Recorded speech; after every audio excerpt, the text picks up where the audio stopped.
Did you know that in Mushoku Tensei, Aisha once threatened Rudys? One day, when Rudys had nothing to do, Aisha asked him to come to her room later because there was something she wanted to show him.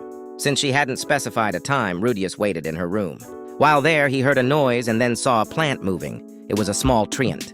Aisha, who came running from the noise, explained that it came from seeds they got from Asura. Rudys figured its seed had been mixed in with normal ones. When he muttered about killing it, Aisha fiercely objected. Rudys said it was a dangerous monster, but Aisha insisted she would train it. Aisha kept pleading, but Rudys wouldn't give in, so she pulled out her trump card. She threatened to tell Sylphie and Roxy about his secret room in the basement. Rudys was shocked by the declaration. What would Sylphie and Roxy think if they saw his sacred place of prayer, his altar? As he pondered a solution, Roxy entered. Aisha was about to expose him when Rudys covered her mouth. Roxy later said it would be fine if they domesticated the treant, so Aisha was allowed to keep it. Did you know that in Mushoku Tensei, Rudys was once the leader of a fan club? One evening, he was sparring with Norn at the academy because she had asked him to get serious with her sword training. He took it easy on her, but still smacked her around a bit because learning the sword wasn't a game. A group of unpopular-looking male students were watching and stared at Rudys with hostility. After healing Norn and sending her to get dressed, Rudys approached them. One student asked why he was bullying Norn, thinking she had maybe accidentally ticked Rudys off. Realizing it was a misunderstanding, Rudys asked who they were. Not understanding the question, they explained they had seen Norn in her classes and training, and admired that although she was always failing, she never gave up. Rudys explained that it was just training, and after seeing them creepily fawning over Norn, he asked about their club's rules and leader. They had neither, as they were just drawn together by Norn's cuteness. So Rudys, fearing they might do something bad, decided to become their leader himself. Did you know that in Mushoku Tensei, Rudys once referenced Buddha? After reading his future diary, Rudys wanted to tell Sylphie and Roxy about Eris and warn them that they were in danger, so he asked them to come by his room in the evening. The girls were expecting a three-way, but instead, Rudys, worried about the family's safety, started asking them a bunch of questions to make sure everything was all right, starting with Roxy.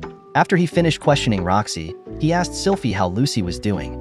Sylphie replied that he's been watching her himself and that she's a happy, healthy baby. Rudys then asked if she had ever overheard Lucy muttering something like, "In the heavens above and on this earth below, I alone am uniquely honored." Sylphie had no idea what he was talking about and simply told him that Lucy might start crawling around on her own soon. Do you know how Rudys stopped himself from betraying his wives while on missions? On a particular mission from Orsted, Rudys had to save a girl named Fam from her untimely demise at the hands of a monster. However, he also ended up saving a girl named Angie. Angie had once heard a story from a certain blue-haired adventurer about how they entered labyrinths in hopes of finding a dashing male partner, which made her also want to have a love story about being saved from a monster at the last minute by a dashing prince. That prince ended up being Rudys. When Rudys saved her, she decided to do what she could to get with him.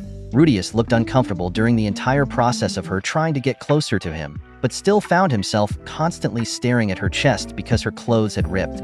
It got to the point where she offered him her body to repay him for saving her, but as she was about to expose herself, Rudys quickly brought out something he called his medicine for his chronic illness. That medicine was a replica of his holy idol, and he started sniffing it for 5 minutes straight, which completely ended Angie's dreams about him.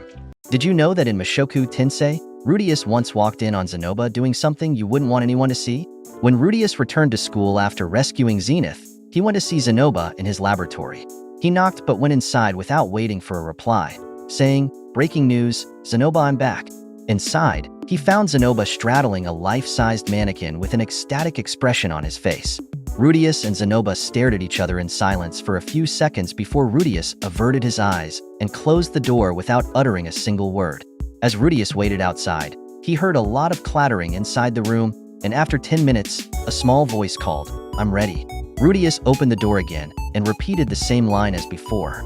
They didn't speak about what Rudys had just seen, acting as if nothing had happened.